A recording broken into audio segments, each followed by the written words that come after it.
All right, PGA Tour continues this week at TPC River Highlands with the Travelers and defending champion Harris English will look to go back-to-back after last year's epic 8-hole playoff win over Kramer Hickok.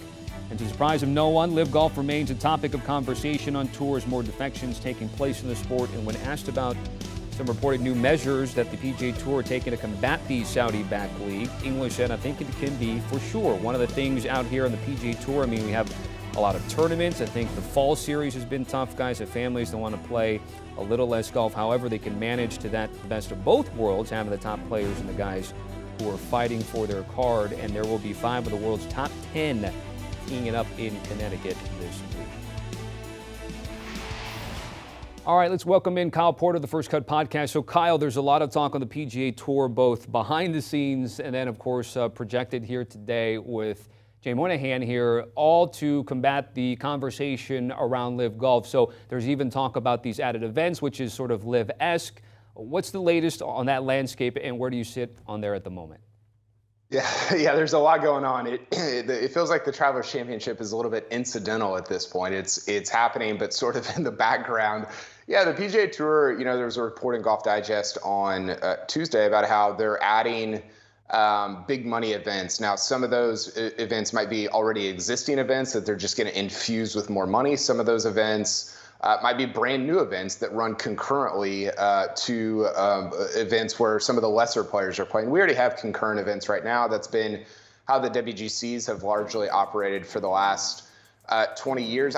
Listen, Tommy, I don't know that adding events is, and again, I don't know how many of those events will be additive to the schedule, but I don't know that adding events is necessarily the way to go. I do think it's great that they're putting more money into those events, but listen, that money is not guaranteed. They are no-cut events, so I guess you're guaranteed $100 grand or $150 grand, but the reason players are leaving the PGA Tour for LIV Golf is they are getting guaranteed contracts. Brooks Koepka is getting a guaranteed contract, and no matter how he plays for the rest of this year or next year in the LIV Golf League. And the PGA Tour is not able to do that because they are a tax-exempt organization, and they just fundamentally, based on how they're structured, can't give guaranteed contracts to players. It's not allowed. It's legally, like, you're legally not able to do it.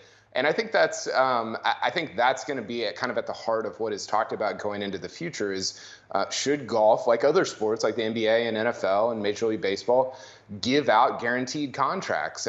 Should that be part of kind of the golf structure at the professional level going forward? I sort of think it should be. I think the other way, the kind of meritocracy as a mechanism for compensation is a little bit antiquated, and I don't know that it's going to hold up over the next 10, 15, 20 years. It's interesting you brought up that because both Patrick Cantlay and Harris English in favor of guaranteed money, with English saying, I'm actually a fan of that. For me, being on the PGA Tour, you can't lose money. Talking about Korn Ferry guys getting promoted and then getting off to a rough start, which is certainly not great to see, but is the effect of what we have right now. Rory McIlroy playing in the 4th week in a row here, finishing T5 at Brookline. What do we feel about Rory McIlroy? Of course, has been one of the guys who have been for pro PGA Tour. Yeah, he has been at the forefront of all of this. I talked to Rory a little bit last week at the U.S. Open, and he talked about how free he was feeling on the golf course.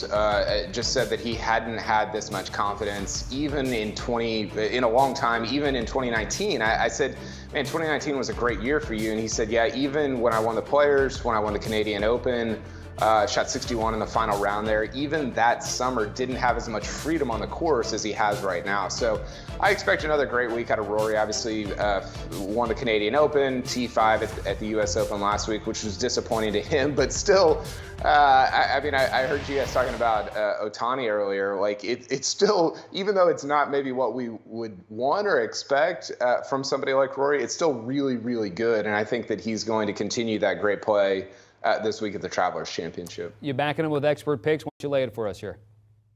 Yeah, expert picks. Rory was my lock for top 10, so not necessarily picked to win just because his odds are a little bit short there, but I do expect him to finish in the top 10 at plus 135. I'm going to go with Patrick Cantlay to win this golf tournament. Cantlay has struggled at the major championships, Tommy. He's not been very good over the course of his career, and specifically this year when I think there was a lot expected of him after he won 4 times last year. So I haven't loved him at the majors, but I do love him at regular PGA Tour events, and I like that number at 12-1. And then my sleeper, Brendan Steele, he's been among the top 5 players in this field in ball striking over his last 20 rounds. So he's up there ahead of JT, ahead of some of the kind of bigger names that you see in this field in terms of how he's striking the golf ball. So love him here and love the way he's hitting the golf ball right now. All right, Kyle Porter joining us with those expert picks and, of course, talking about the PGA Tour and LIV Golf Series. Kyle, certainly appreciate it. Part of the First Cut podcast.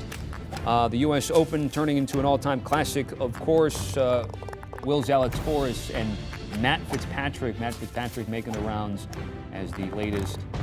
Do you want a sports network that delivers everything that matters about the game? The highlights, the picks, the instant analysis, no yelling, no fake debates, no politics. Hit the subscribe button and never miss a moment.